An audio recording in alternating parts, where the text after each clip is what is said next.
Hello, and welcome to the KVCM Campus Tea. I'm your host, Brianne De La Rosa. Here on the Campus Tea, we inform you of campus insights, information, and tips we call the tea. And we all know the many different flavors of tea that exist. And today's tea is French, and I'm here with Samantha Amato, a former student who will be sharing their course experience in the French class they took here at Los Angeles Valley College. Hello, Samantha. Thank you for joining us here on the Campus Tea. Yeah, thank you so much for having me. So tell us, why did you choose French?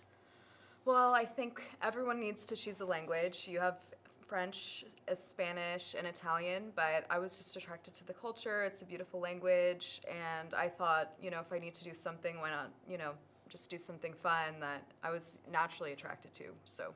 Yes, French is a very romantic, beautiful language. Exactly. I think we all romanticize, Paris a little bit and France, and it's like we grow up thinking about it. It's like this distant place, and I don't know. I was just attracted to the mystery of it, so. Very true. Yeah. So did you have any favorite professors in the program? Yeah, well, Professor Yurmian, I had her for 2.5 years, and she was really amazing, and she was really encouraging, I thought. It's not easy to learn a new language from scratch when you're basically starting from zero, you have no former experience or knowledge, and she was really good at encouraging us to keep going and, making it a little bit easier. So. Yeah, it's always really nice to have an encouraging professor. It makes a big difference. And it can be so overwhelming because I think for every other college class, you're starting with some knowledge. I mean, you can read, you can write, you know what it is, like a little bit of background. With French, like your first class, you're singing the alphabet and things like that. So it's very different. It's more like,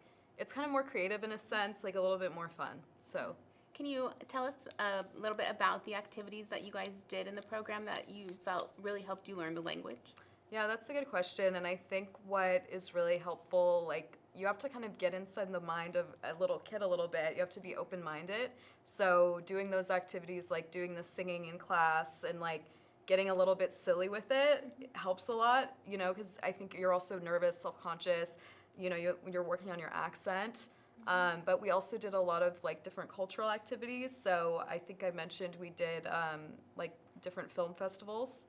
So there's a film festival called City of Lights, City of Angels, and it's French film premieres in Los Angeles. So we got to go to that, for example, and I think that's a really unique program, like, French in LA is something you could do, so. Okay, so you got to experience, so you guys did activities, learning in the classroom as well as spent time outside of the classroom. Yeah, and it was a small group, so we would all get together, and then we also have the study abroad program. So in July they do a month in Paris. I was going to ask you about that. Yeah. Did you get to go on the study abroad program? No, I wish I could. I'm so jealous. I was supposed to do it, but then COVID hit.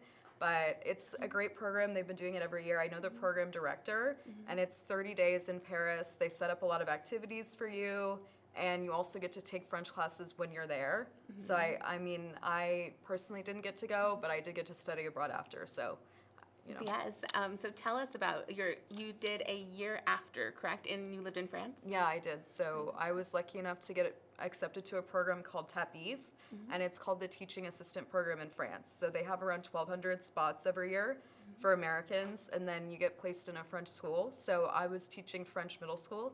They call it collège, which is kind of interesting because it's like college, but the kids are in middle school. So I taught English. Sounds much fancier in French. Yeah, exactly. So I did that for a year, and then you get placed in a French school. So it was, I was teaching them, but also I learned so much, and my French got a lot better because they don't speak English. So you're kind of forced to teach in a language that's not your first language, and it's a really, really cool experience to like teach in a language that isn't your own.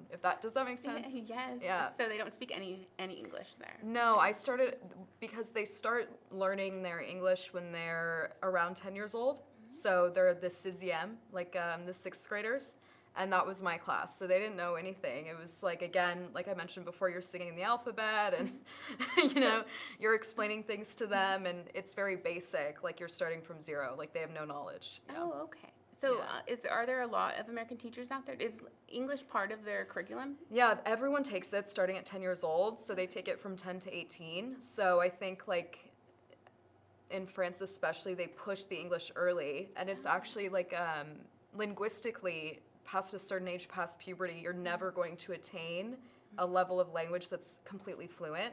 So you're never going to have the same level as a native speaker if you start after puberty. And that's actually like linguistics, like Noam Chomsky, it's one of his theories. Like your accent, things like that, it's never going to be fully fluent if you start after puberty. So I think it's smarter to start earlier, especially if you have kids and things like that. So. Okay. So there is a big demand for Americans to go teach French out there, right?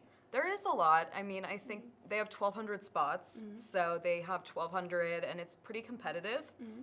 Like admission is kind of competitive because you get the visa, so it's very attractive for Americans to get the visa to live in France.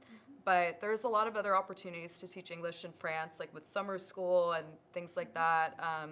You know, I know a lot of people that studied French at UCLA with me after I transferred, and then they went to go do their graduate studies in France. So there's a lot of options, like a lot of opportunities. So. Oh, okay. What other opportunities do you feel like the French program here opened up for you? Yeah, I mean, I would say obviously it allowed me to transfer to UCLA, and I think I grew up in LA. I'm, you know, born in Hollywood, grew up in Encino, and it's a dream for me and my parents to go to UCLA. And the French department is so small. Even though I was at one of like the biggest schools in the country, I had 15-person classes.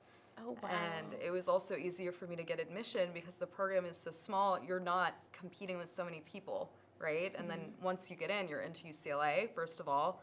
And then while I was there, since you're a UCLA student, there's so many opportunities for internships. I actually got to intern with the French consulate. So that's something, like, it's still on my resume now, and I feel like it helps me stand out. So. Wow. Well, yeah. That's amazing. Yeah. Well, that's our time. Thank you, Samantha, for joining us here on the Campus Tea and for spilling some of that French class tea. And thank all of you online for streaming us here on KVCM Campus Tea. Until next time, keep the flavor real. Bye.